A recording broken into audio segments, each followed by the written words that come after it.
Dan selamat datang di podcast pertamanya Rumah Sakit Umum Indah di segmen iPodcast atau iPods. Nah, di setiap segmen iPods nanti kita akan mendatangkan narasumber-narasumber yang keren dan juga edukatif. Dan tentunya kita akan mendiskusikan permasalahan-permasalahan seputar dunia kesehatan nih. Nah, dan kali ini kita kedatangan narasumber yang keren dan juga edukatif yang ada di sebelah saya, yaitu Kak Sylvia Dwi Puspita MPC Psikolog, yaitu seorang psikolog klinis dewasa. Halo Kak Sylvia. Halo. Apa kabar? Baik, baik ya, baik Kak ya. Boleh memperkenalkan diri Kak lebih lanjut? Oke.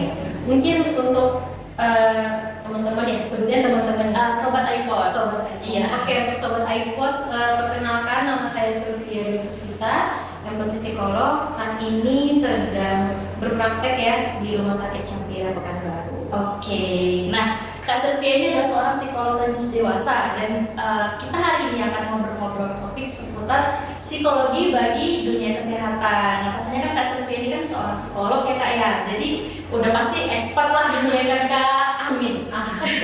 Nah mungkin kita langsung aja kali ya Sobat Reports ke pembahasan mengenai topik psikologi bagi dunia kesehatan. Nah Kak, terkadang gini Kak, saya kan orang awam nih. Pengen konsultasi nih Kak, lagi ada permasalahan di dalam diri saya gitu misalnya kan. Terus saya datang nih Kak ke fasilitas kesehatan. Nah waktu saya datang ke fasilitas kesehatan itu saya melihat ada polipsikologi sama polipsikiatri. Nah mungkin Kakak sering dengar pertanyaan ini ya Iya. pasti ya Kak ya. Banget ya kayak. Jadi perbedaannya tuh apa ya Kak ya? Mungkin Sobat iPods bisa tahu. Oke, berarti perbedaan pelayanan di rumah sakit ya bagaimana? Memang mungkin masih banyak yang belum tahu ya. Mungkin lebih keragu apa sih bedanya pelayanan psikolog ataupun psikiater. Sebenarnya kurang lebih sama, sama-sama menangani permasalahan mental ataupun jiwa ya. Cuman bedanya memang kalau kita bagi dua ya, psikolog itu dalam segi proses asesmennya atau wawancaranya itu jauh lebih mendalam daripada psikiater. Kalau psikolog itu memang tidak hanya bertanya keluhannya apa gitu ya, tapi kita juga bertanya, kita membuat dinamika permasalahan itu terjadi. Kita mencari benang merah dari kliennya itu sendiri. Kira-kira keluhan ini dikarenakan apa nih awal mulanya? Berbeda dengan psikiater, itu kalau psikiater kan kita datang, terus kita nanya nih keluhannya apa. Tentu akan tahu juga nih keluhannya dikarenakan apa, tapi tidak begitu mendalam seperti psikolog. Makanya kenapa sesi di psikolog itu lama banget ya, minimal itu bisa 1 jam satu sesinya. Nah, kemudian perbedaan kedua itu adalah ketika untuk intervensi atau terapi masalahnya. Kalau di psikolog itu kita psikoterapi namanya. Seperti terapi mungkin secara kognitif, berarti kan kalau kognitif fokusnya ke otak gitu ya, kepikiran gitu. Kemudian kalau misalkan psikiater itu terapinya secara farmakologi. Jadi memberikan obat. Nah, itu perbedaannya. Kemudian kalau untuk dari segi kasus gitu ya, yang ditangani itu sebenarnya kurang lebih sama. Misalkan gangguannya gitu ya. Kita saling rujuk pun bisa. Jadi misalkan ketika kamu ngerasa permasalahan kamu tidak begitu berat. Berat dalam artian permasalahannya kan paling misalkan kita ngerasa sedih atau misalkan kita ngerasa cemas berlebihan gitu ya. Kalau kita masih berasa berfungsi di kehidupan sehari-hari, kalau menurut saya mungkin boleh ke psikolog terlebih dahulu. Tapi dikala kita ngerasa sudah nggak bisa lagi nih di lingkungan gitu ya, sudah tidak, kita udah nggak mau ngapa-ngapain gitu ya, udah susah lah berada di lingkungan sosialnya, maka mungkin boleh kita ke psikiater. Oh gitu. Berarti bisa dikatakan juga nih Kak, kalau misalkan isu yang dibahas di psikiater itu mungkin lebih advance ya kali ya Kak ya. Benar. Seperti itu ya. Iya, Berarti di psikolog juga mungkin belum bisa meresepkan obat ya Kak. betul. Makanya tadi saya bilang secara intervensi terapinya beda. Kalau psikolog itu tidak memberikan obat, kalau psikiater memberikan obat. Banyak tuh yang salah, Mbak. Apa ke psikolog terus saya butuh obat tidur gitu kan. Wah, ini maksudnya berarti dia pengennya ya pengen obat tidurnya doang gitu, bukan pengen tahu Konsultasinya masalahnya. ya. Iya, bukan pengen konsultasinya gitu. Padahal kita sebagai psikolog tidak berhak untuk memberikan terapi pengobatan. Oke. Maka kalau kayak gitu biasanya kita rujuk ke psikiater, dirujuk ke psikiater, dan psikiater pun kan juga menentukan apakah pasien ini memang membutuhkan obat atau sebenarnya belum. Berarti saling berkesinambungan ya Kak ya. Benar. Isu yang dibahas juga sebenarnya ya sama gitu ya. Benar, iya. Tapi mungkin terapi Iya. dan faktor-faktor penyebabnya mungkin membedakan ya. Mungkin kalau di psikolog mungkin kita membahas mengenai perasaan gitu ya Kak ya. Pikiran, perasaan, dan perilaku. Jadi kita tiga itu, pikiran, perasaan, dan perilaku sama sih sebenarnya, sama aja. Cuman itu tadi secara farmakologi dan secara asesmennya kita lebih mendalam. Tapi kan kita kalau ke psikolog nggak mesti lagi kenapa-kenapa juga kan? Benar. Kalau misalkan pengen curhat aja kan bisa kan? Nggak? Boleh. Kalau ke psikiater kan enggak. Iya. Psikiater pasti ada masalah, nggak pasti ke psikiater. Tapi kalau ke psikolog, untuk mengetahui misalkan apa ya, misalkan kalau coping stres gitu ya, kalau misalkan kita ada stres, nggak stres pun, tapi kan kita jangka panjang ya, kira-kira kalau kita menghadapi masalah yang tekanan, bagusnya gimana? Kayak konsultasi biasa aja sih kalau ke psikolog itu. Oke, jadi mungkin Sobat Reports udah dapat gambaran nih perbedaan antara psikolog dengan psikiater gitu ya. Nah kalau menurut Kak Sylvia sendiri, peranan dunia psikologi saat ini di dunia kesehatan tuh seberapa penting sih Kak? Penting banget sih.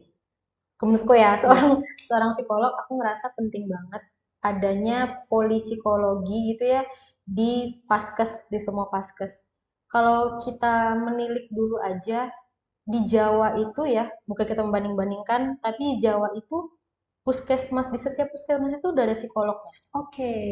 Jadi di setiap rumah sakit, di setiap puskesmas itu udah ada psikolognya. Oke. Karena sebenarnya psikolog itu kan ada kaitannya ya dengan fisik kayak gitu. Maka kalau setiap di rumah sakit ataupun di puskesmas itu apabila misalkan di poli-poli umum atau mungkin poli spesialis pun kalau ada kita melihat gejala psikologis, maka gampang untuk merujuk langsung ke psikolog kayak gitu. Contohnya kalau di puskesmas itu poli umum misalkan datang keluhannya misalkan sakit asam lambung gitu kan. Nah, setelah dicek ternyata ya asam lambungnya normal misalkan atau apa, berarti kan ada permasalahan secara psikologisnya. Maka langsung dirujuk tuh ke psikolog. Jadi menurut saya sangat penting sih peran psikolog di vaskes-vaskes. Oke, berarti dunia psikologi ini sebenarnya berkaitan dengan sistem imun juga nggak sih Kak? Ya, Secara tidak langsung ya. Nah, makanya penting ya Kak menjaga kesehatan mental kita juga ya di Penting Sobat iPods. Nah, berarti Kakak sudah menjawab pertanyaan kita juga yang selanjutnya nih. Menurut Kak Sylvia berarti penting ya bagi vaskes-vaskes untuk membuka poli psikologi ya. Semoga nanti di Rumah Sakit Umum Indah juga kita bisa soon buka poli psikologi. Segera ya. Segera. Nah, Kak, isu apa nih Kak dari ilmu psikologi yang saat ini lagi marak nih di dunia kesehatan? Yang paling sering terjadi ya. Berarti kita, pengalaman saya selama berpraktek ya, yang medisnya yang sering terjadi itu tadi asam lambung. Asam lambung Iya. ya. Di medisnya kan asam lambung, GERD, GERD gitu ya, ya, mah yang anak-anak muda sekarang. Nggak juga anak muda sih, usia-usia yang 40 ke atas juga sering banget yang Oh, mengeluhkan. ada Kak klien? Ada. Oh gitu. Ada. Dan setelah dicek ke sana ke sini ya, ke dokter kan penyakit dalam ya itu ya. Itu pasti rata-rata rujuknya ke psikolog. Karena ternyata memang mereka yang mempunyai kecemasan, stres, yang sulit untuk mengontrolnya itu ya, itu akan berpengaruh pada tingginya asam lambung seseorang. Oh gitu. Seperti itu. Nah Kak, kan biasanya nih kan kalau di sosial media kan mungkin generasi-generasi muda nih yang aware sama ilmu psikologi nih. Kalau tadi yang Kakak sebutin kan ada tuh yang usia 40 bahkan ya. Itu banyak nggak sih Kak sebenarnya yang orang-orang yang mungkin dikategorikan di atas 30 tahun yang sebenarnya butuh juga nih ke psikolog gitu. Nah, apakah ada cara khusus nih Kak untuk mungkin orang-orang yang di usia 30 tahun ini supaya ayo dong psikolog kalau emang ada masalah nih. Jadi bukan cuma untuk anak muda doang nih Kak gitu.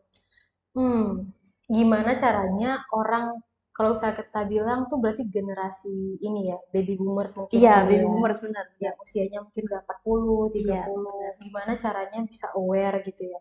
Sebenarnya agak sulit ya. Kalau saya pribadi memang merasa agak sulit untuk membuat generasi tersebut aware gitu. Karena memang apa ya, stigma terkait psikolog itu kan masih beberapa orang itu masih seperti aib ya. Iya. Malu, aib, merasa kayak kenapa sih harus gitu. Jadi mungkin bagaimana sih caranya sebenarnya tuh bagaimana pendekatan anaknya mungkin kali ya. Iya. Karena rata-rata beberapa klien yang membawa orang tuanya gitu ya, sebenarnya nggak pengen ke psikolog, tapi dipaksa misalkan sama anaknya. Oh gitu. Jadinya ketika proses konseling itu malah jadinya sulit Oh gitu. karena ada keterpaksaan. Karena nggak awareness sendiri ya, Kak, Iya, ya. nggak awareness sendiri. Jadi kalau misalkan ditanya bagaimana caranya, nggak ada sebenarnya. Memang kalau untuk ke psikolog, orang ke psikolog itu memang harus atas dasar dirinya sendiri. Oke. Gitu.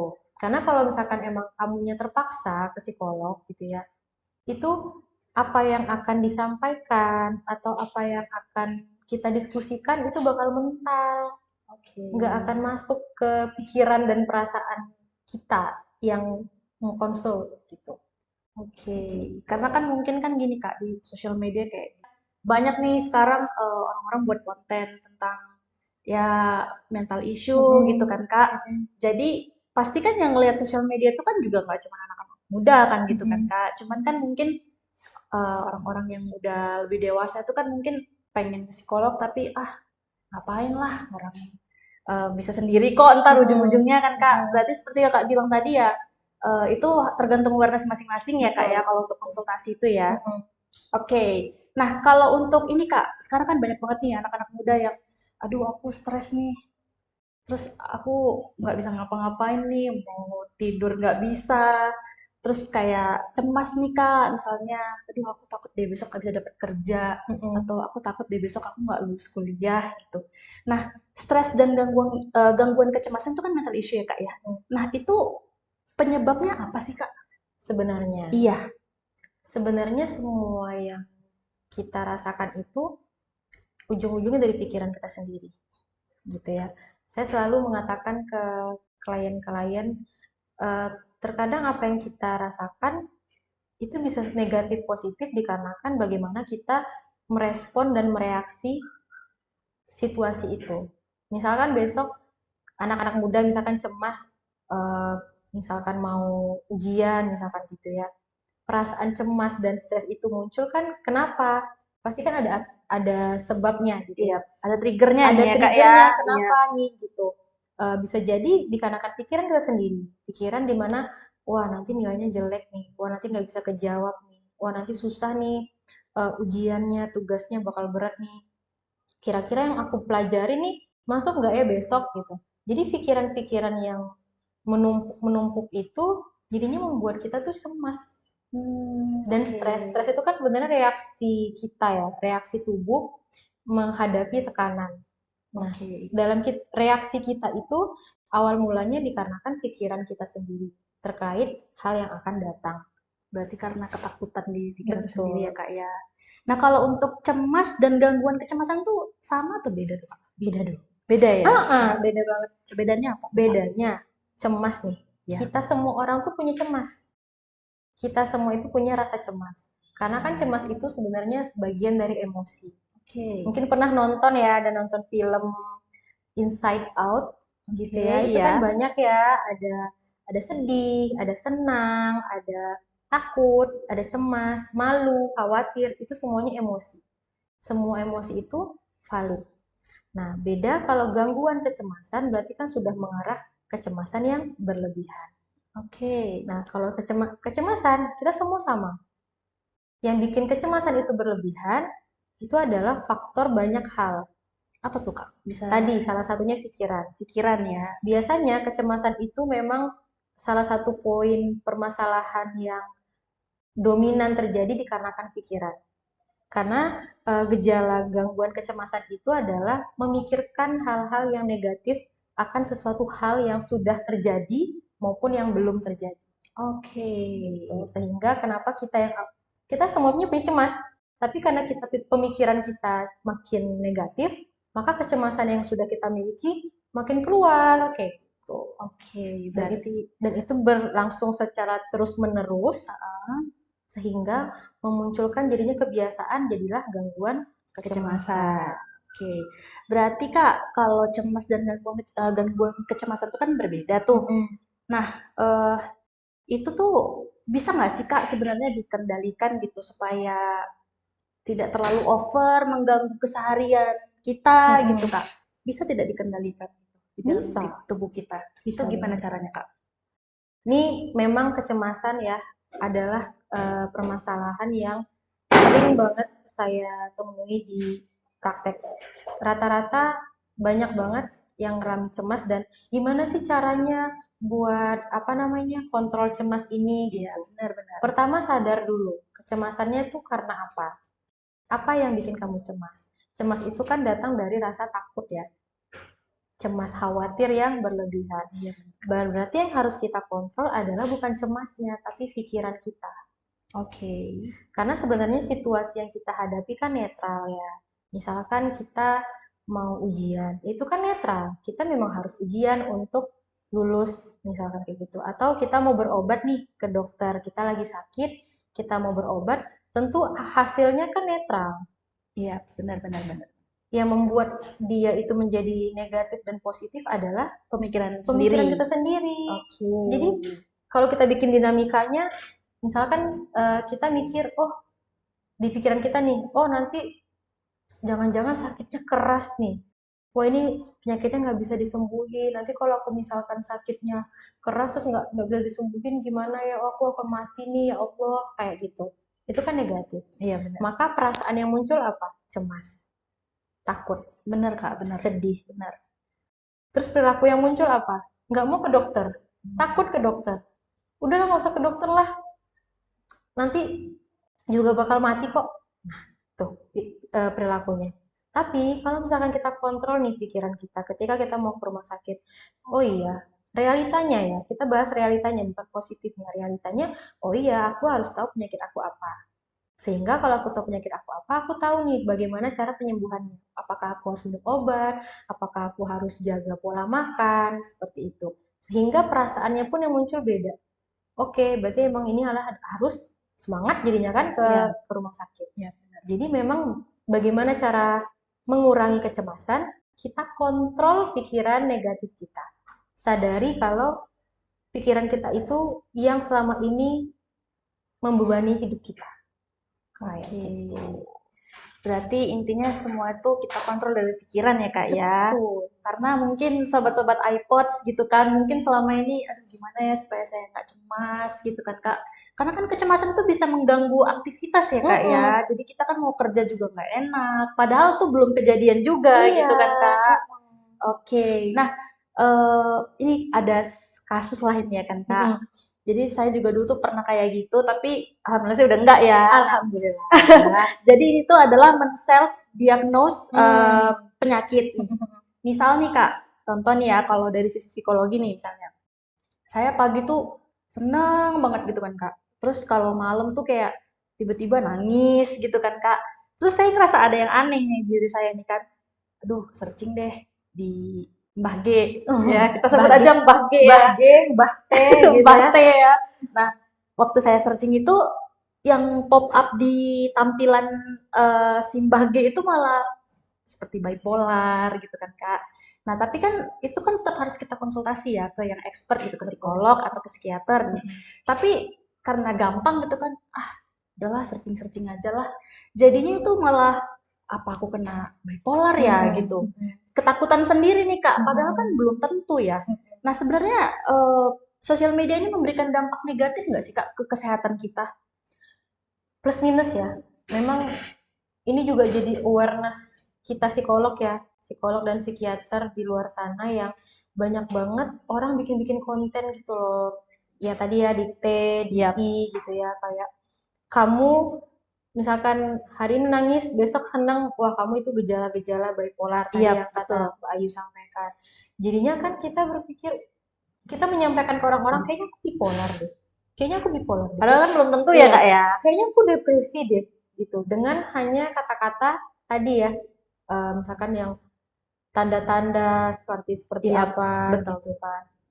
Nah, sebenarnya itu hal yang negatifnya. Sebenarnya hal positifnya ada juga. Hal positifnya adalah kita jadi tahu ya dengan adanya banyaknya informasi, kita jadi aware nih, oh tanda-tanda bipolar tuh ini ya, tanda-tanda depresi tuh ini ya. Nah, sehingga langkah lanjutannya yang harus diubah. Bukan langsung men-self diagnose, tapi oh kayaknya aku ada kecenderungan gejala ini nih. Berarti aku harus periksa psikolog atau ke psikiater kali ya. Kan yang positifnya begitu ya. Iya, benar-benar. Sebenarnya tujuan mungkin orang-orang membuat konten itu kan tujuannya seperti itu.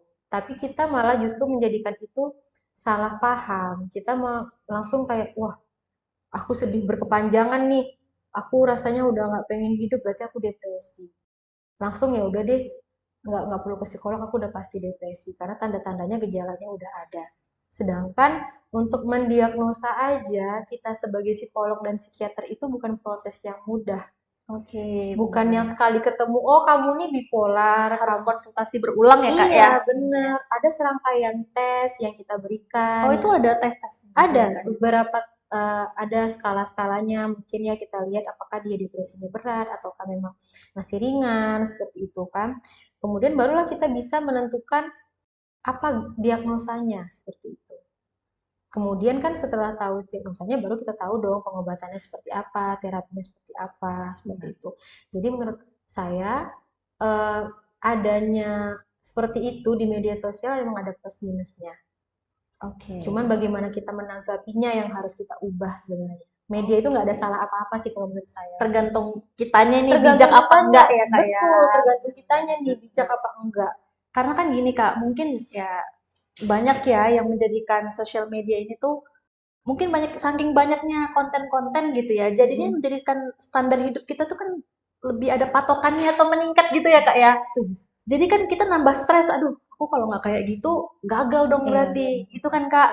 Nah makanya mungkin ya sosial media ini kalau kita nggak bijak tadi ya Kak ya bakal malah memberikan impact yang negatif ya Kak ya. Tapi kalau sebaliknya mungkin malah memberikan informasi yang positif ya Kak ya. Benar. Oke, ini menarik banget ini ya pembahasan kita kali ini ya. Nah, kalau misalkan nih Kak, ada case lagi nih.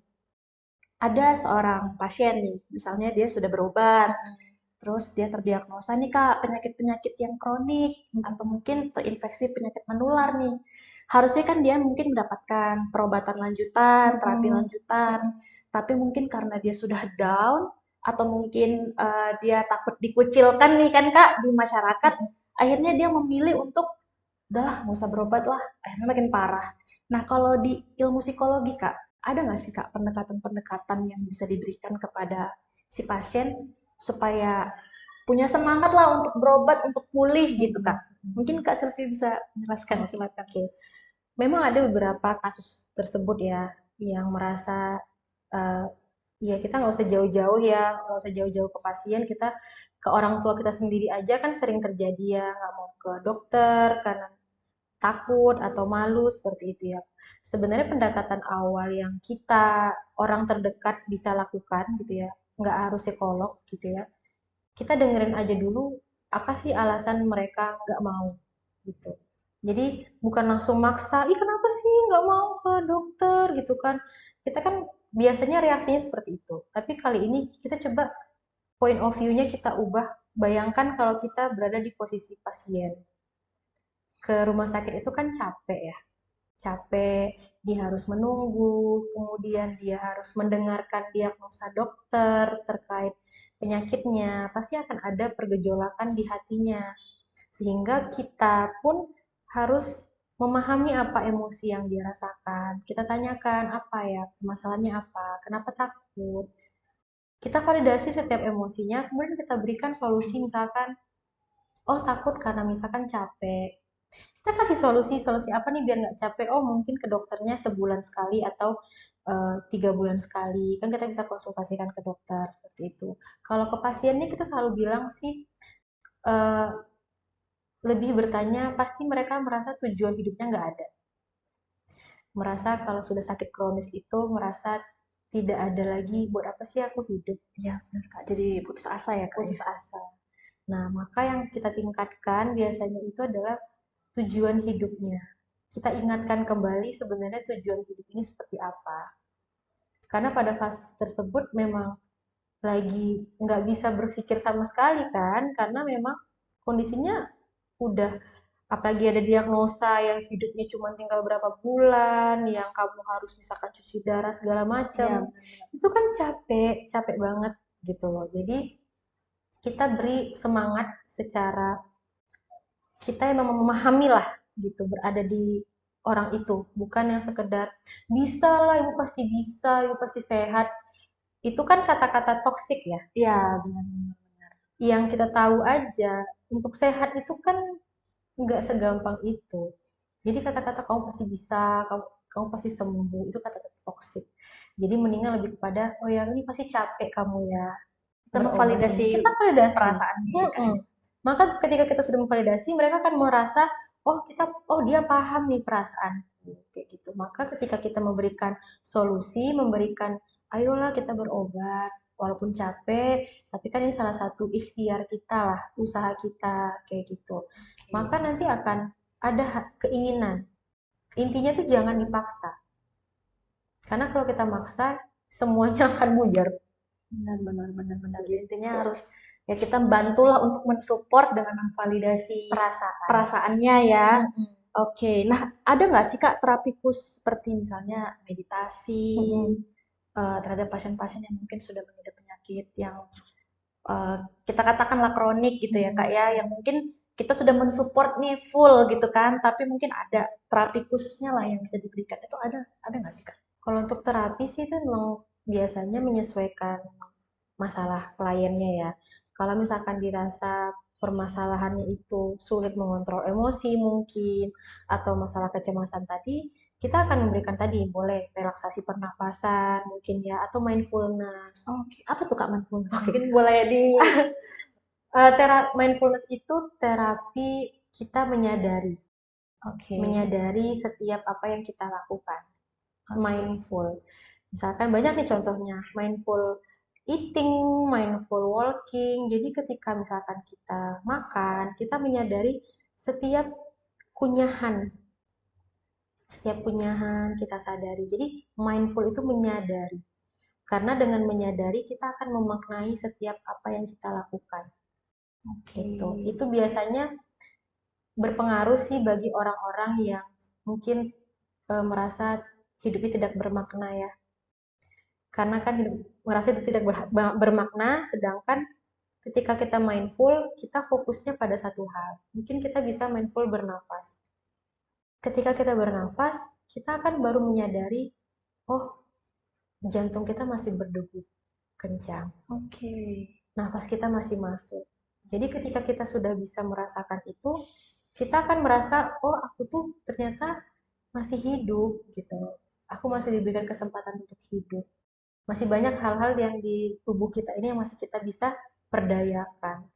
Karena beberapa orang yang udah hopeless gitu ya, dikasih mindfulness, itu cocok sih. Tapi itu tergantung lagi. Makanya kita tergantung nih, ada beberapa terapi, ada banyak sih terapi ya. Kalau untuk di psikolog tuh ada mindfulness, ada terapi kognitif, ada terapi perilaku, kemudian ada humanistik. Humanistik itu eh, antar manusia lah ibarat kata gitu ya. Mas banyak banget terapinya. Oke, berarti tergantung kebutuhannya lah ya Kak ya, Tergantung terapinya kebutuhan itu ya. betul. Nah, kita kembali nih Kak ke poli layanan psikologi ya. Nah, kalau untuk di poli layanan psikologi itu Kak, ada poli apa aja sih Kak biasanya Kak? Di poli itu misalkan ada poli anak atau poli apa gitu Kak. Ada nggak sub-sub bagiannya lagi Kak? Oh kalau biasanya sih nggak ada ya. Kecuali mungkin anak itu biasanya bekerja samanya sama dokter spesialis anak Oh gitu. atau dokter tumbuh kembang anak. Itu biasanya yang psikolog anak itu satu kelompok tuh. Tapi kalau misalkan untuk yang psikolog dewasa, sebenarnya kan psikolog ini ada umumnya juga ya. Iya. Sebenarnya kan umum. Kalau anak itu emang dia spesialis anak gitu. Kalau umum ya biasanya kita itu bareng sama psikiater. Jadi nggak ada yang sub-sub satu bareng kelompok itu nggak ada sih Oh kalau di gitu. rumah sakit. Karena saya pernah ngeliat tuh ada Mm-mm. kayak psikolog untuk pendidikan gitu Mm-mm. Kak. Itu nggak termasuk sub-sub dari psikologi itu tadi.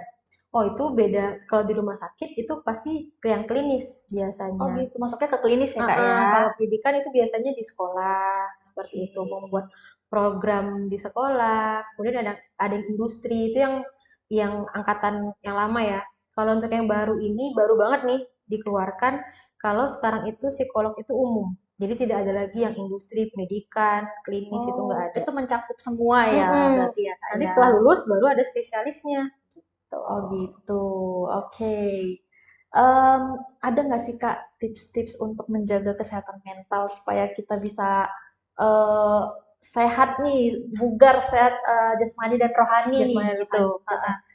Karena memang kan sakit secara psikis akan mempengaruhi fisik ya. Begitu pula sebaliknya. Karena fisik dan mental itu sebenarnya saling berpengaruh satu sama lain. Sehingga kenapa memang kita penting banget untuk menjaga kesehatan mental agar secara tadi yang kata Mbak Ayu secara fisik maupun secara psikis kita aman. Gimana caranya gitu ya? Gimana caranya? Yang pertama adalah kita menyadari dulu kita lebih aware lagi sebenarnya tubuh kita itu butuhnya apa. Terkadang kan kita nggak sadar ya kalau misalkan kita tuh sebenarnya lagi capek, sebenarnya kita lagi sedih, kita mengabaikan prosesnya seperti itu. Dan kadang kita nggak tahu kita itu tadi cemas, cemas karena apa? Padahal sebenarnya kalau kita lebih dalam lagi, kenapa ya aku cemas gitu? Biasanya kan tameng kita adalah situasinya. Oh, aku nih cemas karena mau ujian, Iya, makanya cemas. Iya.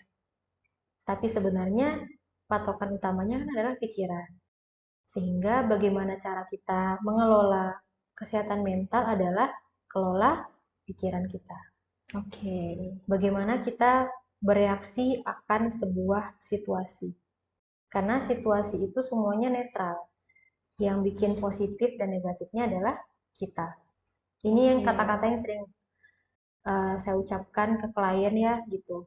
Kita kelola pikiran kita karena sebenarnya yang bikin kita sakit itu adalah pikiran kita sendiri. Oke. Nah, Kak, kalau misalkan tadi kan Kakak bilang nih, semua tuh dari pikiran. Tapi kita nih cenderungnya normalnya nih Kak, suka memikirkan hal-hal yang di luar dari yang seharusnya nggak kita Iya. pikirkan gitu kan Kak. Nah, itu ada nggak sih Kak tips-tips khususnya juga supaya kita bisa memilah-milih mungkin Kak, ini nggak usah deh aku pikirin, fokus aja ke sini. Nah, mungkin ada nggak tipsnya tersendiri Kak? Tipsnya adalah ini sekarang lagi ini sih sebenarnya beberapa orang pasti udah paham sih udah pada tahu teori stoik ya. Oh, stoicism Iya, ya? Oke. stoicism. Di situ kan dia sudah membagi tuh mana hal-hal yang perlu kita pikirkan dan tidak perlu kita pikirkan. Sebenarnya bukan lebih kepada yang perlu dan tidak perlu, tapi lebih kepada sesuatu yang bisa kita kendalikan dan tidak bisa kita kendalikan. Maka apa yang harus kita lakukan adalah kita bagi nih, apa yang bisa kita kendalikan. Yang bisa kita kendalikan kan hanya diri kita sendiri ya. Ya, oke. Bagaimana kita berpikir, bagaimana perasaan kita, bagaimana kita merespon seseorang, berperilaku, itu kan bisa kita kendalikan. Dan kita sadar, menyadari kalau hal-hal yang tidak bisa kita kendalikan adalah bagaimana perilaku orang lain, ya kan? Kemudian bagaimana respon orang lain, kemudian bagaimana perasaan orang lain, kesehatan, kemudian bencana alam, itu kan nggak bisa tuh Nah, itu kita tuh Kak, kadang kan kendalikan. kadang orangnya tuh suka nggak enakan gitu misalnya Heeh. kan Kak, aduh dia seneng nggak ya sama aku ya. Nah, itu gimana sih Kak supaya kita juga nggak terlalu mikirin perasaan orang lain gitu Kak? Sebenarnya kan mikirin perasaan orang lain itu ya nggak apa-apa banget ya. Cuman jangan jadikan itu sebuah beban kan. Kayak Oke. kita tahu nih misalkan, aduh nggak enak nih gitu sama orang ini. Gimana ya perasaan dia seperti itu. Ya kita sadar dulu aja. Emang yang kita lakukan salah kah? Berarti kan yang kita bisa kontrol kan diri kita. Yang kita lakukan salah nggak ya gitu. Tadi kayaknya secara misalkan kita misalkan makan, kita makan, terus kita nggak bayarin dia nih misalkan, padahal kita yang ngajak.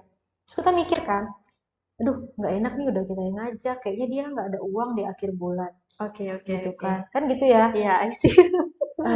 Dia keberatan nggak ya kira-kira ya bayar makan mahal ini?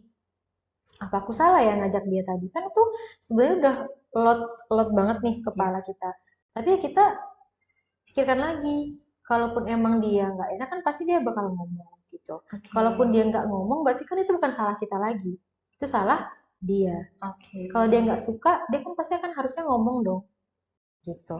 Jadi sebenarnya kalau kita bisa bilang hidup tuh simple kan, Mbak? Iya, benar-benar benar. Hidup tuh simple. Pikiran pun kalau kita bikin simple, semuanya simple. Iya, itu balik lagi ke Balik kitanya lagi ya ke Kak ya, kitanya. jangan jadikan beban ya Kak Mm. ya. Sebenarnya itu tadi, kita sadar dulu kalau oh ternyata pikiran kita udah berlebih nih. Ketika kita sadar kalau pikiran kita udah berlebih, maka kita akan menyadari oh kita harus kontrol pikiran ini. Tapi kalau kita kesadaran aja kita kurang, kita nggak bakal paham tuh terkait tadi apa yang bisa kita kendalikan, apa yang tidak bisa kita kendalikan. Jadi poin pertama yang harus kita lakukan adalah sadar kalau kita itu ada sesuatu nih. Wah, pikiran aku ada yang salah nih. Ada yang menyimpang dari perilaku aku nih kayak gitu. Oke, berarti seperti kakak bilang tadi ya, teori stoikism itu tadi ya, memilah-milih juga ya Sobat iPod, supaya jangan semuanya dipikirin gitu, Iya. supaya nggak overload ini pikirannya gitu ya. Terus Kak, ini misalkan Kak, ini problem yang udah pastinya semua orang tuh pasti pernah stres lah gitu ya Kak. Nah, gimana sih Kak cara kita menangani stres itu supaya tidak mengganggu aktivitas sehari-hari gitu? Oke. Yang pertama adalah kita pahami dulu kita itu stresnya seperti apa. Karena kan stres itu ada dua tuh. Ada hypo, ada hyper. Kalau hyper itu biasanya ketika kita dalam kondisi sangat amat tertekan gitu ya, itu kita bisa jadi gelisah, marah-marah, cemas gitu ya. Kemudian tapi kalau hypo kita jatuhnya menghindar ketika lagi stres, menghindar, nge-freeze kayak linglung apa nih yang harus dilakukan ketika lagi stres. Nah, sehingga kita harus meng-calm down pikiran kita agar reaksi stres itu tidak berlebihan ataupun tidak down. Nah, cara untuk meng-calm down itu adalah perlunya coping stress. Coping stress ya. Pertahanan diri kita akan stres. Oke. Nah, coping stress itu terbagi dua macam. Ada fokus problem solving, fokusnya pada masalah, sama fokus sama emosi. Nah, sedangkan pada masalah itu yang kita lihat adalah permasalahan kita ini bisa kita selesaikan atau enggak. Jadi ketika kita ada suatu tekanan misalkan di kantor gitu ya atau di rumah, kita lihat nih misalkan, ini permasalahannya bisa kita selesaikan enggak? Kalau misalkan kita bisa menyelesaikan masalahnya saat itu juga, maka fokus kita ke problem. Tapi kalau misalkan kita ngelihat kita pusing nih permasalahannya, kita ngerasa kayak wah berat nih permasalahannya, maka kita fokuskan ke emosinya dulu. Nah, nanti ketika emosinya sudah stabil, maka kita bisa lebih mudah untuk berpikir menyelesaikan masalahnya seperti apa. Nah, fokus pada emosi, apa nih yang harus kita lakukan? Gitu ya. Yang kita harus lakukan adalah pertama itu olahraga. Olahraga ya Kak ya. Karena ketika kita lagi stres, hormon yang tinggi itu adalah hormon stres. Hormon stres tinggi, maka kita perlu menguranginya dengan hormon bahagia. Karena olahraga itu kan menaikkan hormon kebahagiaan sebenarnya. Walaupun kita nggak bahagia ya ketika olahraga, tapi dia meningkatkan hormon kebahagiaan. Memicu hormon itu ya Iya, Kak ya. memicu hormon itu muncul. Sehingga yang hormon stresnya naik, kita bantu calm down. Nah, olahraganya nggak perlu yang berat-berat. Karena memang kan kalau lagi stres, kita males ya.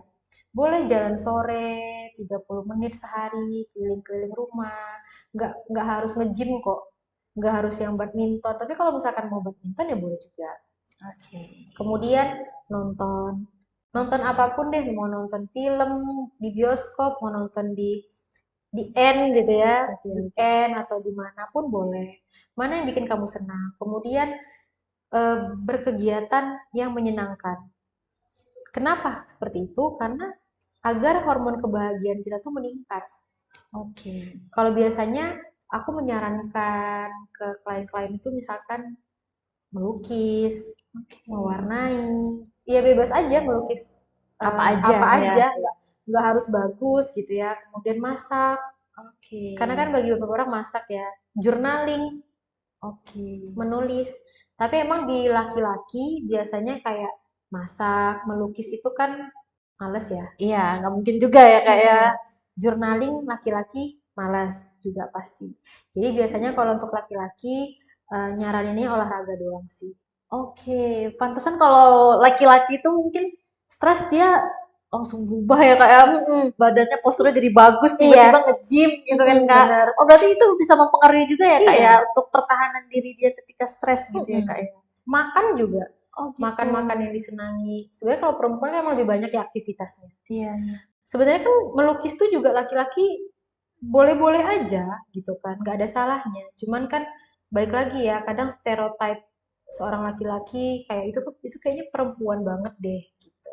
Tapi sebenarnya melukis, menggambar itu kan nggak ada masalah apapun kayak gitu. Nah, kebanyakan orang mengira kan yang kita lakukan tadi barusan adalah melarikan diri ya, Iya, benar-benar. melarikan diri dari masalah. Tapi sebenarnya itu adalah bagaimana pertahanan diri kita. Oke. Emang masalahnya nggak selesai sih gitu ya, masalahnya nggak selesai. Tapi emosi kita kan jadinya lebih calm down. Ketika emosi kita calm down, maka kita bisa berpikir lebih jernih lagi nih. Oke. Sehingga kita tahu nih step-step apa untuk menyelesaikan masalah tersebut. Oke, Gitu. berarti itu coping stres itu tadi ya Kak ya, untuk pertahanan stres itu tadi ya. Berarti kita kenali dulu masalahnya ya Kak ya. Kalau sudah itu kita kenali emosi kita juga ya Kak. Nah kalau untuk stres sendiri nih Kak, itu kan pasti ada sumber stresnya nih yang terdekat kita nih. Ternyata sumber stresnya itu dari tempat kerja misalnya Kak, atau bahkan dari keluarga sendiri gitu misalnya Kak. Terus kita nggak bisa escape nih Kak, nggak bisa keluar dari situ. Nah itu gimana Kak? Kita harus bertahan di situ tapi kita sudah stres gitu Kak. Ada nggak hal yang mungkin bisa membantu? Mungkin sobat-sobat iPods juga pernah merasakan gitu kan? Bisa membantu agar kita itu bisa ya setidaknya itu nggak stres banget gitu Kak. Karena sumber stresnya itu dari kita gitu. Iya. Memang berat ya kalau yang masalahnya itu sumber stresornya sangat dekat dengan kita. Apalagi misalkan orang tua mungkin atau keluarga. Emang itu saya akui itu berat. Maka hal yang dilakukan itu pun juga harus berat. Harus berjuang lebih keras lagi. Karena gini, sebenarnya kan yang kita sampaikan tadi yang kita bahas itu udah sebuah cara bagaimana kita mengelola semuanya gitu. Tapi memang karena sumber stresornya itu besar dan dekat, jadinya hal yang dilakukan itu harus lebih maksimal lagi. Kayak gitu. Jadi sebenarnya kalau ditanya caranya apa, yang pertama ya harus selesaikan masalahnya kan berarti. Kalau di rumah kan berarti kalau misalkan masalah dengan orang tuanya yang kita intervensi seperti itu. Nah kalau si orang tuanya nih misalnya Kak, seperti yang tadi kita bahas nih Kak, kan orang tua ini kan gimana ya, mungkin asing lah gitu dengan ayolah psikolog atau apa gitu. Terus dianya nggak mau nih Kak diintervensi, misalnya kita pakai pendekatan-pendekatan dengan psikologi gitu kan Kak. Itu gimana tuh Kak? Malah mungkin si orang tuanya masih kekeh gitu kan, mempertahankan pendapatnya gitu. Ada tidak cara lain gitu Kak, supaya bisa ya selesailah masalahnya, jadi tidak menimbulkan sumber stres gitu Kak. Itu agak berat ya kalau misalkan memang ini berarti kasusnya adalah orang tuanya sudah diintervensi. Ya benar-benar benar. Orang tuanya sudah diintervensi, tapi tetap nggak bisa juga. Iya Oh benar. itu sudah sangat berat banget sih. Karena eh, faktor utamanya kan orang tua. Sehingga kalau orang tuanya tidak mau diintervensi, maka kan kasihan anaknya juga gitu. Karena kalaupun kita selesaikan masalah anaknya, tapi orang tuanya tetap seperti itu kan akan selalu ada. Iya benar-benar. Maka tapi kita kan juga nggak mungkin dong keluar dari rumah itu. Iya benar Kak. Gitu. Tapi sejauh ini sih belum ada ya kasus yang seperti itu. Dalam artian belum ada kasus orang tuanya diintervensi itu nggak masuk. Oke. Minimal mereka sadar kalau yang mereka lakukan itu salah Oke. dan tidak mengulanginya lagi. Seperti itu. Kalaupun yang mengulanginya lagi, itu sesekali lah, tidak seperti sebelum-sebelumnya. Oke. In real ya, Iya, in oke. realita. Tapi kalau misalkan ada sih beberapa klien gitu ya, misalkan dia nggak bisa, orang tuanya emang nggak bisa diintervensi dalam artian eh, malu gitu untuk ngomong ke orang tua kalau nggak baik-baik aja. Jadi orang tua nggak tahu nih kalau misalkan dianya tuh stres. Jadi dia hanya berjuang sendiri kan. Sedangkan orang tuanya selalu menggerau-gerau Iya, nih oke, gitu. oke, oke. Nah, yang perlu diingatkan kepada diri sendiri itu saya selalu bilang gini sama klien. Ketika kamu ngerasa memang sudah tidak bisa lagi nih menerima gitu ya. Sebenarnya kan bukan menerimanya ya, lebih balik lagi menyadari. Itulah kenapa dari awal poin utamanya adalah menyadari. Karena untuk menerima sesuatu itu susah. Nggak mungkin kan kita terima orang tua yang Iya, benar, seperti itu. benar, benar. Itu berat kan. Untuk menerima itu berat. Makanya kita sadari, oh iya, kita punya orang tua yang tadi ya baby boomers, yang masih kolot, masih Iya, belum paham terkait pola asuh benar, gitu. benar, benar. Sehingga kita yang masih muda, yang sudah melek, yang sudah aware, kita yang harus memberikan boundaries perasaan kita terhadap hal itu. Oh, kita ngasih boundaries ya, Kak ya. Mm-mm. Oke. Kita paham, oke memang mereka seperti itu gitu. Oke. Itu sudah menyadari kalau memang ya mereka seperti itu. Bukan menerima ya, menyadari kalau memang orang tua kita seperti itu. Oke. Karena kalau misalkan kita selalu denial, selalu marah, kenapa ya kok orang tuaku tuh kayak gini, kenapa mereka nggak ngerti, kenapa mereka masih gini-gini juga, nggak bakal kelar permasalahan kita. Oke. Intinya kita yang set our boundaries ya, Kak ya, Betul. supaya nggak terlalu membebani itu juga ya, Kak ya. Oke. Nah, kalau misalnya nih, Kak, stresnya itu di tempat kerja nih. Misalnya atasannya ini bener-bener galak nih, Kak. Tapi ya nggak mungkin dong kita langsung resign di hari itu juga kan, Kak. Kita harus tetap kerja, tapi teman kerjanya juga nggak enak. Mm-mm. Nah, itu kan sumber stresnya lebih parah tuh ya, Kak ya, Betul, di betul. bener-bener dekat kita tuh. Mm-mm. Sedangkan kita harus fokus kerja gitu. Nah, itu gimana tuh, Kak? Cara mengakalinya tuh? Mengakalinya. Iya. Biasanya kalau di tempat kerja, apalagi ini toksiknya dua-duanya ya, teman dan tempat apa bosnya gitu Iya, ya. oke. Maka yang perlu kita tahu dulu, kita ngomong sih. Kalau untuk di tempat kerja untuk berbicara kan lebih enak ya ketimbang untuk langsung kita marah-marah gitu. Jadi kita ngomong ke atasannya misalkan gitu ya. Kalau misalkan kita merasa tidak nyaman kayak gitu. Kita ngomong kita tidak nyaman dengan apa yang dilakukannya. Tapi terkadang kan bos-bos tidak tahu ya, Nah, atasan tidak tahu menahu akan hal itu. betul. Maka yang perlu ditingkatkan adalah coping stress tadi. Oke, pertahanan stres itu tadi ya, Pertahanan Kak ya. stresnya. Karena Oke. dukungan sosial nggak ada nih. Maka yang bisa kita pertahankan apa? Ya diri kita sendiri dong. Oke, benar benar benar Jadi benar. ketika ada tekanan, agar tekanan itu tidak menimbulkan reaksi stres, maka kita harus tingkatkan coping stresnya. Berarti itu di diri kita juga ya Betul. semuanya itu ya, Kak ya. Mm-mm. Karena kan mungkin kalau kita eh, bosnya seperti itu tuh, Kak, ternyata teman-temannya juga lebih parah gitu kan, Kak, malah ikutan toksik gitu kan, Kak. Itu kan kita udah nggak bisa lari kemana-mana Mm-mm. gitu kan, Kak, gitu. Ujung-ujungnya kan semuanya memang diri kita sendiri yang Iya, ngatur. oke oke oke.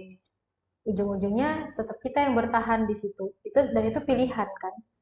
Apakah kita mau terus-terusan di situ? Kalaupun emang kita udah nih, udah terus nih coping stresnya udah terus kita lakukan, tapi nggak juga selesai, ya mau nggak mau ya kita harus keluar dari tempat itu gitu. Oke. Karena banyak pertimbangannya kan. Karena nih udah dua-duanya nih.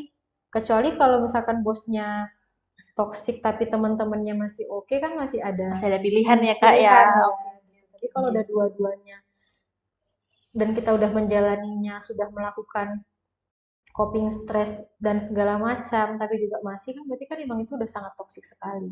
Oke, Dan lebih kita baik keluar ya, Kak ya. keluar. Ngapain kita harus merusak mental kita tuh di tempat kerja itu kan? Benar, benar, benar, benar. Karena banyak ya, Kak ya, mungkin sekarang sobat-sobat Aipers mungkin yang kerja terus kayak aduh toksik banget nih tempatnya gitu, mau keluar belum ada batu loncatan yang baru gitu kan Kak. Jadi akhirnya malah memilih bertahan di situ tapi ya udah kanan kirinya udah nabrak gitu kan Kak. Gitu. Oke, tapi mungkin yang pertama dilakukan ya si coping stress itu tadi ya Iya, Kak ya. coping stress itu tadi. Oke. Itu bukan pelarian ya, tapi memang salah satu bentuk pertahanan diri kita akan reaksi stres itu. Oke, menarik ya Sobat iPods ya. Tadi kita sudah membahas masalah cemas, stres, kemudian terkait poli layanan psikologi. Semoga nanti siapa tahu kita bisa collab lagi ya Kak ya. Ayo. Nah, jadi tanggal 10 Oktober kemarin juga kita memperingati Hari Kesehatan Mental ya Kak ya. Iya, Oke, sedunia. sedunia ya Sobat iPods. Nah, mungkin ini kita sudah di penghujung podcast. Terima kasih banyak Kak Sylvia sudah bersedia menjadi narasumber pertama kami. Semoga nanti kembali lagi ke segmen berikutnya kita bisa collab lagi ya Kak Amin, ya. amin, amin. Pasti. Oke, Terima sukses kasih terus juga Kak ya Sylvia sudah ya. mengundang. Oke, sama-sama Kak Sylvia. Nah, sobat-sobat iPods, jangan lupa ya tonton podcast dan segmen-segmen kami lainnya. Karena nanti video ini akan kami upload juga di YouTube. Jadi nanti Kak Sylvia bisa lihat ya. Oke, siap. Dan juga nanti kami upload di sosial medianya Rumah Sakit Umum Indah. Nanti kita tag ya Kak ya di IG-nya Kak Sylvia ya. Aman. Oke, terima kasih banyak sobat iPods. Sampai jumpa di podcast selanjutnya. Sampai jumpa. Sampai jumpa.